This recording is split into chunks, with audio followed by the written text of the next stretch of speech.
It's been 6 years since the launch of Nintendo Switch. It was the perfect move by Nintendo, with their creative reimagining of what consoles can be by using off-the-shelf components.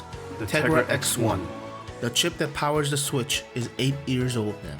Even at the early days of Switch, there were complaints regarding its performance. Games hardly ran at native resolutions, and in most cases exhibited jagged edges and unstable frame rates. But that didn't matter. We can play home console titles on the go. That alone was worth it. Fast forward to today, the situation has changed. The competitors have released their next-gen consoles, and new challengers emerged from the portable PC space. Switch can still output amazing games, but its hardware prevents some third-party games from entering the Nintendo ecosystem due to its demands. So it's time. We need a next-gen console from Nintendo. But what's it gonna be? If you think Nintendo will simply create a more powerful Switch, you are dead wrong. How do I know? Well, let's look at Nintendo's console history. Every Nintendo console has done something different.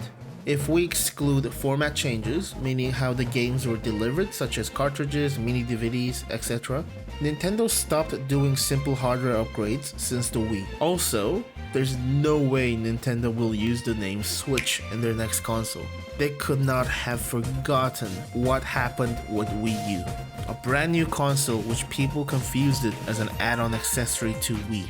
So even though sticking with the Switch brand will be beneficial as a whole, I don't think Nintendo will take that chance.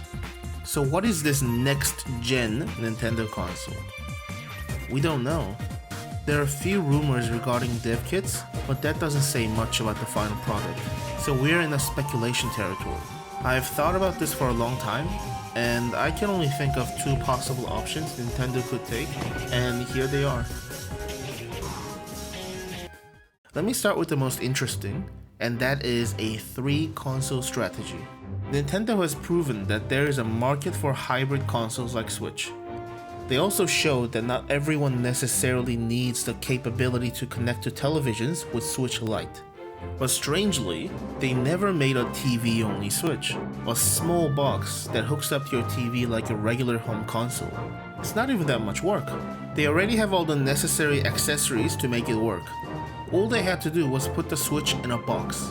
Why wasn't this done?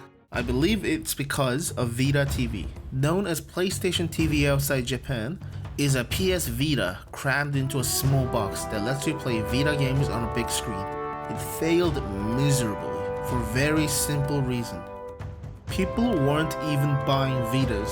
Why would they buy a variant of Vita?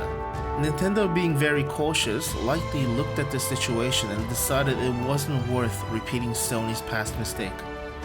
Even though it's not a one-to-one comparison, since Switch is a huge success, it's definitely a possibility this was the reason. Another reason might be that Nintendo considers themselves to be out of home console business. Their last successful home console was Wii from 2006. That's a long time ago.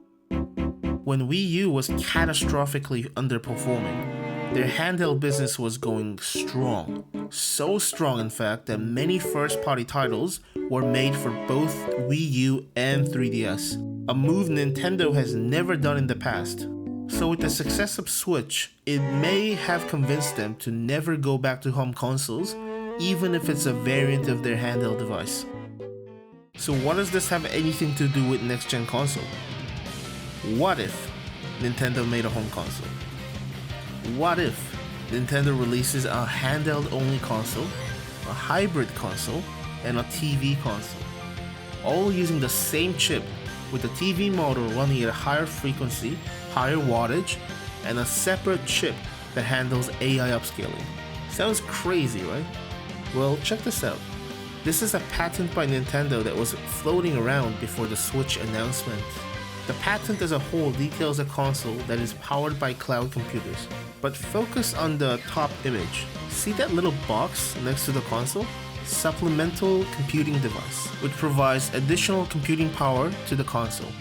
I believe with this patent, Nintendo was trying to solve the issue of differentiating handheld and docked mode in terms of graphics.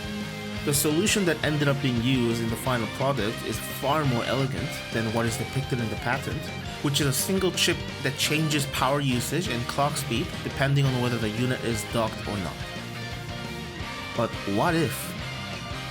What if this patent evolved and turned into a small chip inside a Switch or a dock that could handle any extra workload or AI upscale to finally bring its games to next generation?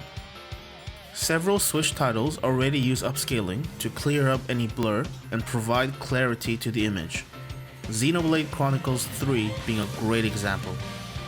Compared to its previous entry, which used a far more primitive upscaling technique, you can see the improvements. Now imagine what AI upscaling could bring to the table. It will be a game changer. This also brings in a huge revenue for Nintendo. Most average people will likely buy the hybrid for its flexibility, but if you're a gamer who values graphics but do not want to give up portability, you will likely buy both the TV console and the Lite model. I know I will, giving customers choice whilst increasing sales. It'd be incredible if Nintendo went this route. With that out of the way, let's get to the big one. This is the one I truly believe Nintendo will do, which is a sequel to Nintendo Switch that supports AR and VR. Nintendo has always been interested in escaping traditional gaming setup of television and controllers. Virtual Boy was their first attempt at 3D effects. They dabbled that concept with GameCube, which was scrapped. Wii introduced motion control.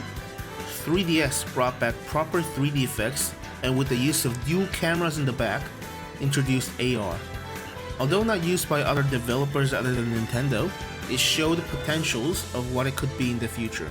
Wii U, I believe, was part of Nintendo's AR strategy, blending gaming and real life into one.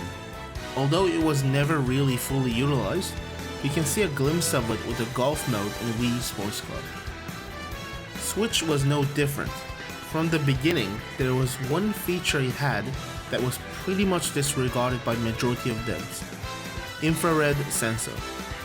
Only used by few titles and abandoned. Titles such as 1-2-Switch and Labo.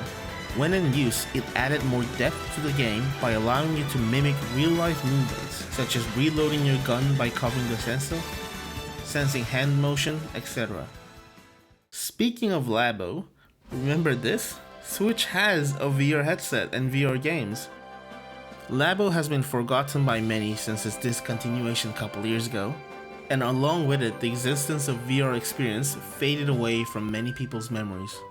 It was not a good experience. There was no strap, so you had to hold the headset with your hand as you used it, making it very uncomfortable. It was also limited by Switch's screen of 720p 60Hz. PlayStation VR, which is considered a budget VR headset, has a resolution of 1080p at 120Hz, and even that isn't a perfect experience. But it's perfect for experimenting, and that is what Nintendo did. They added VR modes to their flagship titles such as The Legend of Zelda Breath of the Wild, Super Mario Odyssey, and Super Smash Bros. Ultimate. Breath of the Wild and Smash are fully playable in VR, whilst Mario Odyssey offered a special VR experience. Two distinct VR experiences, and that's where the challenge lies for Nintendo. Turning a next-gen Switch into VR or AR is easy. Add few cameras, increase the screen spec to minimum 1080p 120Hz, and release a proper headset dock. Adding VR, AR hardware isn't the real challenge. The challenge is making games that support both traditional experience and AR VR experience. Let's look at Nintendo's competitors Sony and see how they did. From my collection, here are every games that support PSVR. And here's how many that can be played with or without PSVR. Interesting.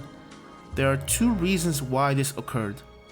VR headset was sold separately, and the development cost of adding VR support. This is why some games were released as a separate VR titles and not as an update to existing games. Games like Skyrim VR, LA Noire VR, Doom VFR, to name a few. Even if the devs do add VR support to their games, there's also a decision to be made with what kind of VR support it's gonna be. Will it be an entire game playable in VR, or a separate VR experience? Do games even need to support VR? What if the devs just want to make traditional games? I believe the VR experience for next-gen Switch will be similar to Wii games using motion control. Not every Wii games use the Wiimote for its motion controls. And that's fine as long as there's a healthy list of games that do support it. There are many questions like this that needs to be answered in order for this concept to be successful. But luckily for me, this is a decision I'm not part of. All the problems I've mentioned needs to be solved by Nintendo. As a gamer, a fan of Nintendo games, I hope they succeed in whatever their next-gen console is. And I hope it inspires other handheld consoles so we can all go to the next level of gaming. That's it for now. Bye.